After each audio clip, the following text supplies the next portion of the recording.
Hello students, आज के video में मैं आपको एक्सप्लेन करूंगा दैट इज एक्सरसाइज 12.2 का क्वेश्चन नंबर 1। हम लोग क्लास 10 मैथ्स का चैप्टर 12 करे थे, that is area related to circle. इसके पिछले वीडियो में मैंने आप लोग एक्सप्लेन किया था that is example question of chapter 12। तो अगर आपको एग्जांपल क्वेश्चन और एक्सरसाइज 12.1 का जितना भी क्वेश्चन था वो भी मैंने आप लोग को एक्सप्लेन कर दिया था, ठीक है। तो अगर आपको एग्जांपल क्वेश्चन और एक्सरसाइज 12.1 का जितना भी क्वेश्चन अगर अच्छे से सीखना है तो आप लोग उसको मेरे YouTube चैनल में जाके देख सकते हो, ठीक है। और इसी के साथ साथ मैंने आप लोग को क्लास 10 मैथ्स का चैप्टर 1, चैप्टर 2, चैप्टर 8, चैप्टर 6 और चैप्टर दैट इज 12 का इंट्रोडक्शन पार्ट, इन सभी चैप्टर का जितना भी एग्जांपल क्वेश्चन था और जितना भी एक्सरसाइज क्वेश्चन था वो सारा एक्सप्लेन कर दिया, ठीक है।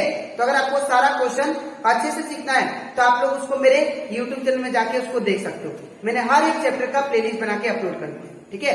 तो स्टार्ट करते हैं क्लास। यहाँ पे हम लोग को दिया गया है दैट इज क्वेश्चन नंबर 1 में find the area of the sector of a circle with radius 6 centimetre if angle of the sector is 60 degree. आपको एक सर्कल दिया है, वो सर्कल का जो रेडियस है वो आपको दिया है 6 सेंटीमीटर। 6 सेंटीमीटर ये आपका रेडियस दिया, ठीक है, ये सर्कल का। और आपको बोला है कि यहाँ पे जो सेक्टर है ये आपका क्या होता है, सेक्टर, ये पूरा सेक्टर होता है, ठीक है। ये जो सेक्टर है ये एंगल कितना बना रहा है, तो ये एंगल बना रहा है 60 डिग्री का, ठीक है।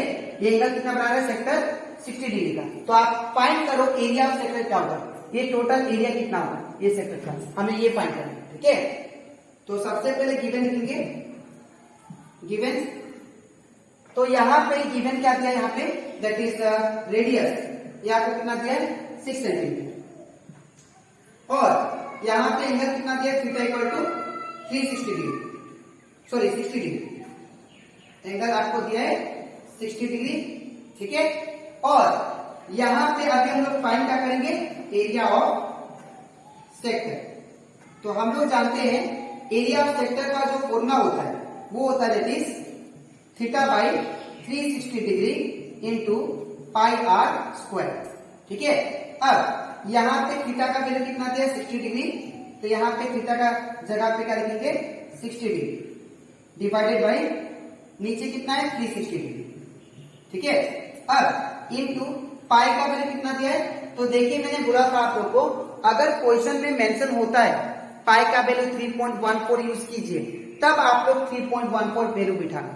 अगर आपको नहीं देता है पाई का वैल्यू 3.14 यूज करना है तो आप लोग क्या करना, यहाँ पे पाई का वैल्यू 22/7 रखना, ठीक है। इसके बाद कुछ नहीं मतलब इंटू साइन, आप आर का स्क्वायर बोला तो आर का वैल्यू कितना है 6 है, तो यहाँ पे क्या होगा 6 का स्क्वायर, ठीक है। अब यहाँ पे 0 से 0 कैंसिल, ठीक है। और यहाँ पे क्या बचा तब 6/36 इंटू यहाँ पे क्या बचेगा 22/7 इंटू, अब ये 6 का स्क्वायर कितना होता है 36।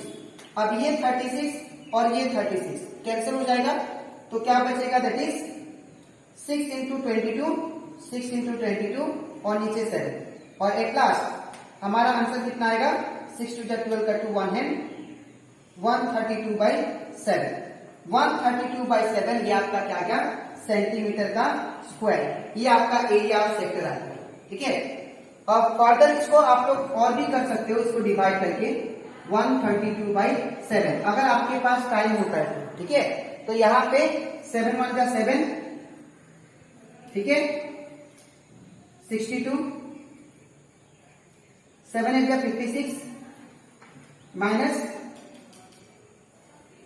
6 पॉइंट देंगे 0 आएगा, 7 8 का 56 दैट इज 18.8 आएगा। तो यहाँ पे कितना गया 18.8 सेंटीमीटर का स्क्वायर, ठीक है। अप्रोक्स 18.8 मीटर आएगा, 8 सेंटीमीटर, ठीक है, स्क्वायर। तो ये कंप्लीट होता हमारा एक्सरसाइज 12.2 का क्वेश्चन नंबर 1, ठीक है। तो आई होप आपको एक क्वेश्चन अच्छे से क्लियर हो गया, ठीक है।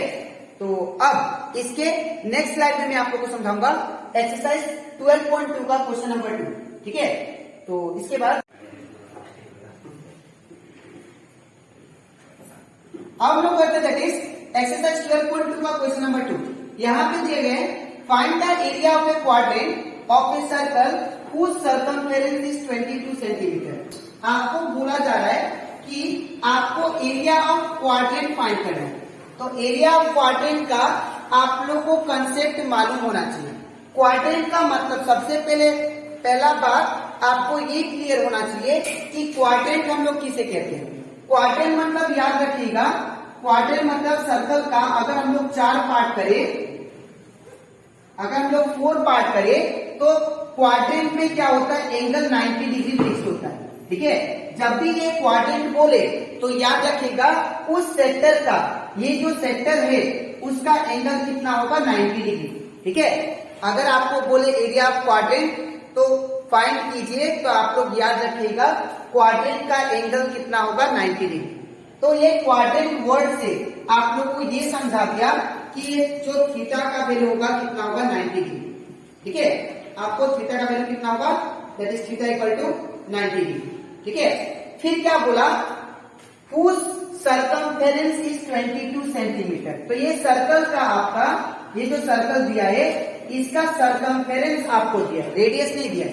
ठीक है, तो यहाँ पे सर्कमफेरेंस, यहाँ पे गिवन लिख देते हैं, तो गिवन आपको थीटा दिया था, दैट इज क्वाड्रेंट कितना होता है, 90 डिग्री। ठीक है, नेक्स्ट क्या दिया हमें, सर्कमफेरेंस इज 22 सेंटीमीटर। तो यहाँ पे क्या होगा, सर्कमफेरेंस ऑफ सर्कल ये कितना दिया है, 22 सेंटीमीटर। तो हम ये क्या करेंगे, सर्कमफेरेंस का सर्कमफेरेंस ऑफ सर्कल का फॉर्मूला यूज करके हम लोग रेडियस फाइंड करेंगे सबसे पहले। ठीक है, तो यहाँ पे हम लोग जानते हैं सर्कमफेरेंस ऑफ सर्कल का जो फॉर्मूला होता है वो होता है 2 पाई। तो in place of circumference of circle इतना पार्ट की जगह पे मैंने क्या लिखा, फॉर्मूला उसका लिख दिया। ठीक है, इक्वल टू यहाँ पे क्या दिया, 22, तो यहाँ पे क्या होगा, 22। अब नेक्स्ट क्या करेंगे हम लोग, ये वाला जो 2 है, 2 का 2 रखेंगे, उसने मतलब इनटू, अब पाई का वैल्यू, तो हम लोग, मैंने आप लोग को पहले ही बोला था अगर क्वेश्चन में मेंशन है पाई का वैल्यू तो जो मेंशन होता है वही आपको यूज करना है, लेकिन यहाँ पे कोई भी मेंशन नहीं है तो इसलिए आप लोग पाई का वैल्यू 22/7 यूज करेंगे। ठीक है, इनटू आर का वैल्यू कितना दिया है, तो आर का वैल्यू हमें फाइंड करना है। ठीक है, इक्वल टू कितना, 22। अब यहाँ से अगर आप लोग ध्यान दो तो ये 22 और भी ये 22 कैंसिल हो जाएगा, तो क्या बचेगा, यहाँ पे 2 बचेगा ऊपर। ठीक है, और नीचे क्या बचेगा, 7 इंटू क्या बचेगा इधर, और इधर कुछ नहीं मतलब 1 बचा। ठीक है, अब क्या करेंगे, अब r को सिंगल छोड़ेंगे, तो जब r को आप लोग सिंगल छोड़ोगे तो ये जो 2/7 है इसको आपको उस साइड भेजना पड़ेगा। ठीक है, तो अगर आप लोग इसको उस साइड भेजोगे तो ये क्या हो जाएगा, ये मल्टीप्लाई में इस साइड जान से डिवाइड हो जाएगा। ठीक है, तो r इक्वल टू कितना आएगा, 1/2/7। ठीक है, तो r को जब सिंगल छोड़ा तो 2/7 जो था वो दैट इज मल्टीप्लाई में था, इस साइड गया तो 1 के साथ डिवाइड में आ गया। ठीक है, इसके बाद r इक्वल टू, अब ऊपर एक नंबर है नीचे फ्रैक्शन नंबर है, तो ये रूल है अगर ऊपर एक नंबर होने से और नीचे फ्रैक्शन नंबर होने से ये 7 जो डिनोमिनेटर में है ये ऊपर चला जाएगा और मल्टीप्लाई होगा, तो 1 इंटू 7 और नीचे कितना, नीचे हो गया आपका 2।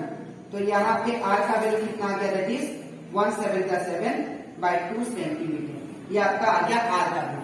ठीक है, फिर अब जैसे ही r का वैल्यू आ गया, अब हम लोग एरिया ऑफ क्वाड्रेंट निकाल सकते हैं। ठीक है, तो देयरफॉर एरिया ऑफ क्वाड्रेंट, तो एरिया ऑफ क्वाड्रेंट का जो वैल्यू होता है इसको आप लोग यही भी लिख दो, 7 1 7 और नीचे 2, ये आपका 7/2 सेंटीमीटर। ठीक है, तो यहाँ पे मैंने क्या बोला कि यहाँ पे हम लोग को आप एरिया ऑफ क्वाड्रेंट का फॉर्मूला को यूज करते हैं, तो एरिया ऑफ क्वाड्रेंट बोले या एरिया ऑफ सेक्टर बोले। ठीक है, एरिया ऑफ क्वाड्रेंट बोलने से आपको थीटा का वैल्यू कितना होगा, 90 लेना है।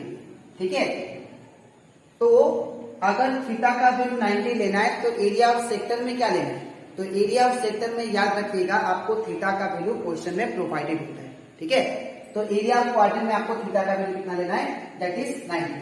तो यहाँ पे एरिया ऑफ क्वाड्रेंट का फॉर्मूला क्या होगा, सेम जो एरिया ऑफ सेक्टर में लगाते हैं, it is equal to area of sector.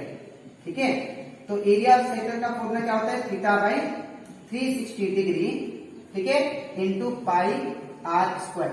अब थीटा का वैल्यू कितना है देखिए आप लोग 90, तो यहाँ पे तो यहाँ पे 90 हो जाएगा, नीचे कितना दिया 360 डिग्री, ठीक है ना, इंटू पाई का वैल्यू कितना होता है 22/7, ठीक है, इंटू अब आर का स्क्वायर, तो आर का वैल्यू कितना दिया 7/2, तो यहाँ पे क्या होगा 7/2 इंटू 2 बार लिखेंगे 7/2, ठीक है। अब यहाँ पे अगर आप लोग ध्यान दो तो यहाँ पे ये 0 से 0 कैंसिल हो जाएगा और ये 7 से ये 7 कैंसिल, ठीक है, और 2 11 का 22 ये भी कैंसिल हो गया, ठीक है।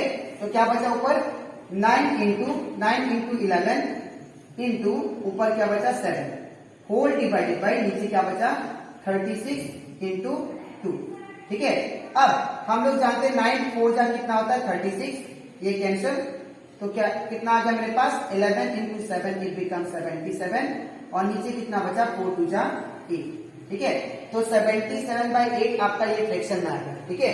इसको आगे भी आप लोग डिवाइड करके फाइंड कर सकते हो, ठीक है, अगर आपके पास टाइम हो तो यहाँ पे 77 डिवाइडेड बाई 8 कर लो, ठीक है। हम लोग जानते हैं 8 9 जा 72 होता है, ठीक है। तो ये कितना होगा 7 में से 2 कट गया, ये हो जाएगा 5, ठीक है। इसके बाद यहाँ पे 8 पॉइंट देंगे 0 आएगा, ठीक है। 8 7 जा 8 6 जा 48 होगा, ठीक है। तो ये कितना होगा 2, तो कितना आ गया दैट इज 9.6 सेंटीमीटर का स्क्वायर, ठीक है। ये 9.6 सेंटीमीटर का स्क्वायर।